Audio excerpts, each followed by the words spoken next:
Good evening and a very warm welcome to the Black Hole. Art and literature are mirrors of society, reflecting its beauty, flaws, aspirations, and unspoken truths. They enrich our lives, provoke thought, and inspire change.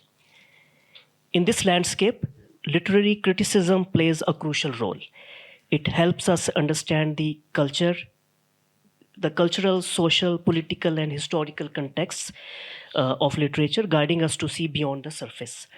It challenges our perspectives, encourages intellectual discourse, and preserves the richness of our literary heritage. Tonight, we are grateful to have Dr. Nasir Abbas Nayyar Saab with us. He's sitting on my right to engage in a conversation with our esteemed guest speakers.